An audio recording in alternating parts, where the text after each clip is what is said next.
Hello students, welcome to Edutrick. Standard 10th के math subject के chapter 1 के कुछ एमसीक्यू को इस वीडियो में सॉल्व करने की कोशिश करेंगे और एकदम शॉर्ट समय में। यह दोस्तों एमसीक्यू का जो सीरीज़ है वो हर एक चैप्टर का आएगा। गुजरात बोर्ड में ये 30 मार्क का सेक्शन होता है, ऐसे एनसीईआरटी में ये 30 मार्क का सेक्शन होता है। तो कुछ ही समय में आपको मैक्सिमम स्कोर इस सेक्शन में कर पाएंगे। ऐसे ही दोस्तों, अगर जो दूसरे कोई टॉपिक पे अगर जो वीडियो आपको चाहिए तो प्लीज़ आप कमेंट में करिएगा, मैं उस टॉपिक पे बनाने की कोशिश करूँगा। देखिए दोस्तों, मैं ऐसा मान के चलता हूँ कि चैप्टर 1 आपको आता है और कुछ बेसिक्स पॉइंट आपको पहले से ही आता होगा और उस पे हम रिसर्च ना करके हम सीधे एमसीक्यू पे आते हैं और कुछ शॉर्ट ट्रिक्स को यूज़ करके और हम इस एमसीक्यू को सॉल्व करने की कोशिश करते हैं। तो चलिए दोस्तों शुरू करते हैं। देखिए फर्स्ट क्वेश्चन क्या बोल रहा है कि for some integer m every even integer is in the form of. ना फोकस दिस इवन क्या आता है दोस्तों कि कोई भी नंबर जो 2 से डिविजिबल हो जाए।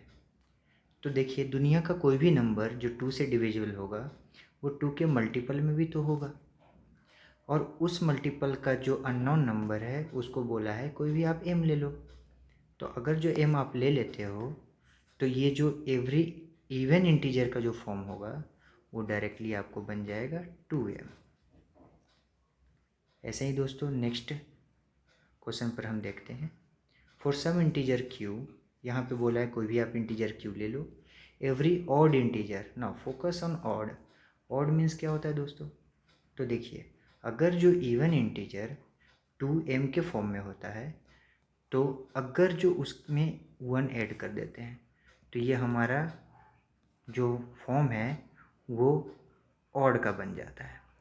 एग्जाम्पल के तौर पे देखिए दोस्तों, इफ़ वी टॉक अबाउट 2, 4, 6, 8, और अगर जो इसमें हम 1 ऐड करते जाएं तो that will give you 3, 5, 7, 9 and this is the series of odd integer. तो सिंपली हम बोल सकते हैं दोस्तों कि 2 और यहाँ पे इंटीजर बोला है q, तो ये सीरीज हो गया इवन का, और उसमें अगर जो 1 ऐड कर देंगे तो ये सीरीज हो गया दोस्तों ऑड का। नाउ थर्ड क्वेश्चन पे फोकस करेंगे। यहाँ पे कोई भी एक जनरल फॉर्म दे दिया गया है और उसने ऐसा बोला है कि 8 से डिविजिबल होना चाहिए, पर ये जो n की वैल्यू है क्या हो जाए। तो देखिए दोस्तों, अगर जो n की वैल्यू हम जो पुट डाउन करेंगे वो जाहिर सी बात है 8 से, तो इसका जो वैल्यू है n² - 1 का, ये वैल्यू 8 से तो कम नहीं होना चाहिए। पहले कम से कम तो 8 होना ही चाहिए, तो भी डिवीजन पॉसिबल है 8 से। अच्छा देखिए दोस्तों, अगर जो हम वैल्यू ले लेते हैं 1, तो यहाँ पे जैसे ही आप 1 पुट डाउन करेंगे तो 1² - 1 दैट विल बी 0। तो ये तो हमारा होगा नहीं। तो आप सिंपली देखिए, हम सीधे ले लेते हैं 3, क्योंकि जनरली हम क्या सोच रहे हैं दोस्तों कि n² - 1 जो है, अगर जो हम 3 यहाँ पे वैल्यू पुट डाउन करते हैं तो 3² - 1 that will give you 9 - 1 8 which is divisible by 8।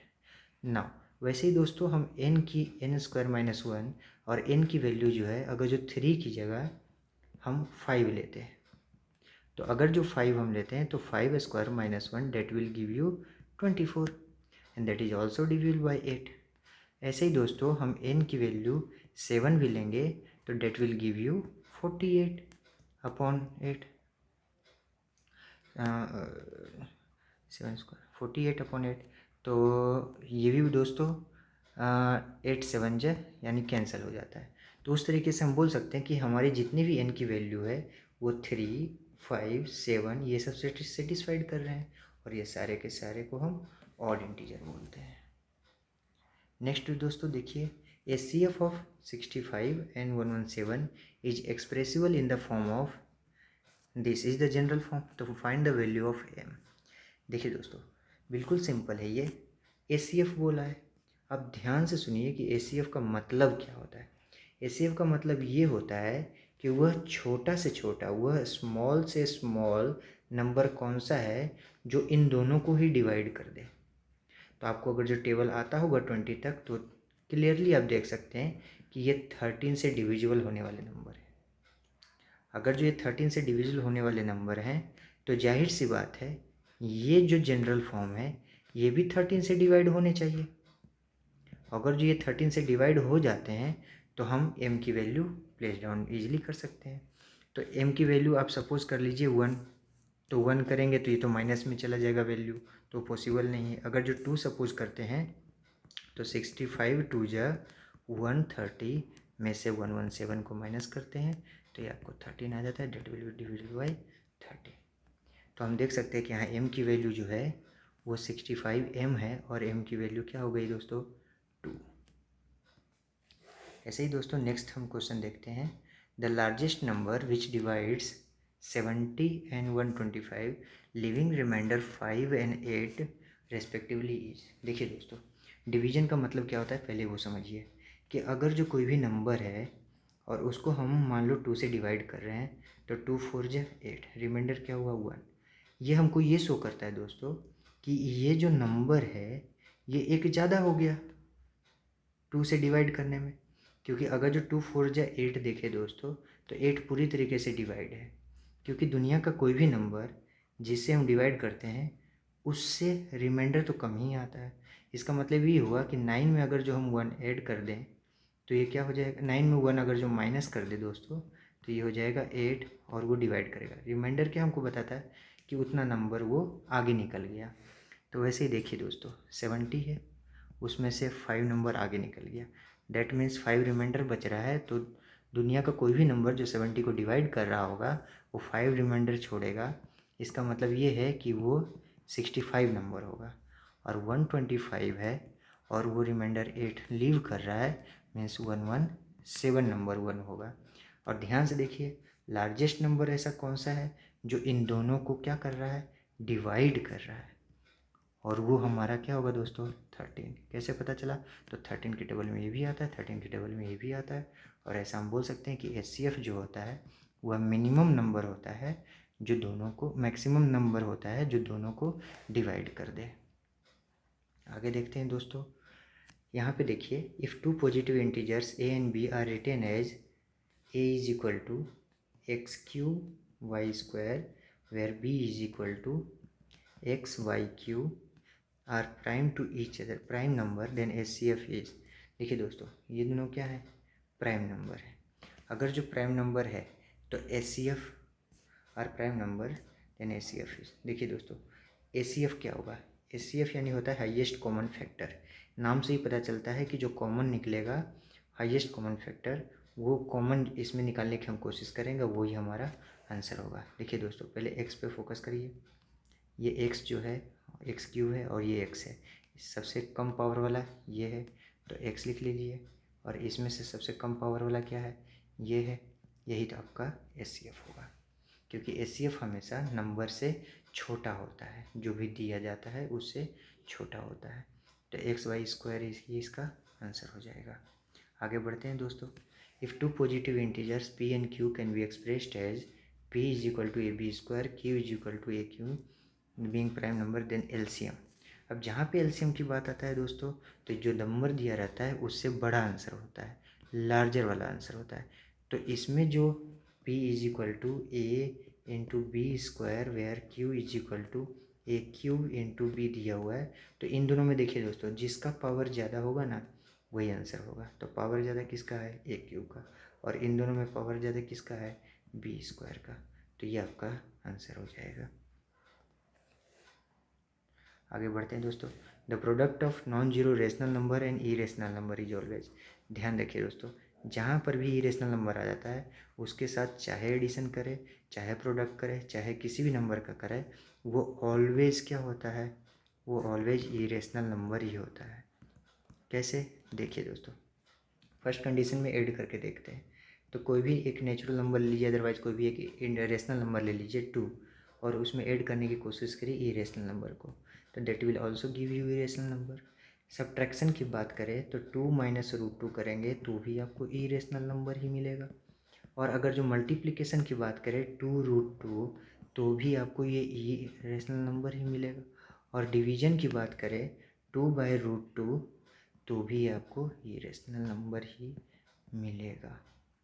In short इतना आप याद रखिए, कोई भी इरेशनल नंबर के साथ कोई भी एक्शन परफॉर्म करे, चाहे प्लस माइनस मल्टीप्लाई डिवाइड, तो वो आपको इरेशनल नंबर ही देगा।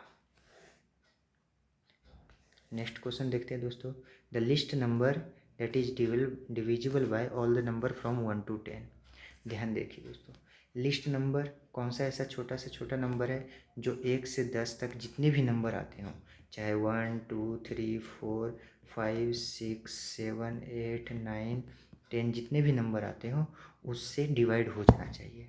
यानी इन सबसे बड़ा आंसर होगा, यानी इन सबसे लार्जर आंसर होगा। लार्जर आंसर के लिए सबसे पहली बात ये है कि ये तो नहीं होगा। आगे देखते हैं। तो इसका आप क्या ले लीजिए, एलसीएम ले लीजिए दोस्तों। अब एलसीएम लेने का भी ट्रिक है। जैसे ही एलसीएम लेते हैं आप छोटे नंबर को आप एलिमिनेट कर सकते हैं जो उससे बड़ा है और उसके टेबल में आता है। जैसे देखिए दोस्तों, एक तो एलिमिनेट हो जाएगा, यहाँ पे 2 है तो 2 के टेबल में 4 आ जाता है दोस्तों, तो 2 भी एलिमिनेट हो जाएगा। 3 के टेबल में 6 आ जाता है दोस्तों, तो 3 भी एलिमिनेट हो जाएगा। 4 के टेबल में 8 आ जाता है दोस्तों। जो छोटा नंबर है जो आ जाता है उसको एलिमिनेट करते जाइए, फाइनल में आपका 5 भी एलिमिनेट हो जाएगा। एलसीएम ले लीजिए, आपका आंसर आ जाएगा। और देखिए दोस्तों, 6 7 8 9 10 इसमें कोई भी ऐसा नंबर नहीं है जो आता हो, तो ले सकते हैं एलसीएम आप 2 से डिवाइड कर सकते हैं। 2 3 जा 7 एज इट इज रहेगा, 4 9 एज इट इज रहेगा, 5। देखिए दोस्तों, 3 से हम डिवाइड कर सकते हैं, तो 3 1 जा 7 ऐसे ही रहेगा दोस्तों, 3 3 जा और 5 जा। और कोई डिवीजन पॉसिबल है? नहीं है पॉसिबल, तो आप क्या करिए दोस्तों, मल्टीप्लाई करिए सबको। 5 3 जा 15, 15 4 जा 60, और यहाँ से देखिए दोस्तों 3 2 जा 6, 6 7 जा 42। 42 से आप इसको मल्टीप्लाई करके देखेंगे तो 6 2 जा 12, 1 रिमेनिंग 25 और 0, यानी 2520 इसका आंसर होगा दोस्तों। हमेशा आप इस प्रकार के क्वेश्चन में ऐसे ही करिएगा। जो छोटे नंबर हैं वो एलिमिनेट हो जाएंगे अगर जो बड़े वाले को डिवाइड कर रहे हैं। तो यहाँ पे देखिए दोस्तों, decimal expansion of the rational number. देखिए जब कोई भी डेसिमल एक्सपांसन होता है तो हमेशा देखिए दोस्तों क्या होता है कि कोई भी नंबर को डिवाइड करना 10 से ईजी होता है, और 10 को अगर जो एक्सपांड करेंगे तो 2 5 जो 10 होता है। और उसी में आप देख सकते हैं कि 2 का भी पावर कुछ रहेगा, n का भी 5 का भी पावर कुछ रहेगा। लेकिन ये दोनों दोस्तों अगर जो नीचे डिनोमिनेटर में आते हैं तो ही वो जो नंबर है, अगर जो आते हैं तो ही वो नंबर टर्मिनेटिंग होगा। टर्मिनेटिंग यानी पूरी तरीके से डिवाइड हो जाएगा, ठीक है। अगर यहाँ पे रिकरिंग की बात नहीं हो रही है, यहाँ पे टर्मिनेटिंग की बात कर रहा हूँ, ठीक है दोस्तों। अगर जिस पे वीडियो चाहिए कि रिकरिंग, टर्मिनेटिंग, नॉन रिपीटिंग ये सब क्या होता है तो आप कमेंट करिएगा, मैं एक वीडियो अलग से बना दूँगा। देखिए दोस्तों, तो आपको फोकस किस पे करना है, आपको फोकस करना है डिनोमिनेटर पर। और डिनोमिनेटर यहाँ पे देखेंगे तो 12 50 है, और इसको हम सिर्फ और सिर्फ 2 और 5 से डिवाइड करने की कोशिश करेंगे।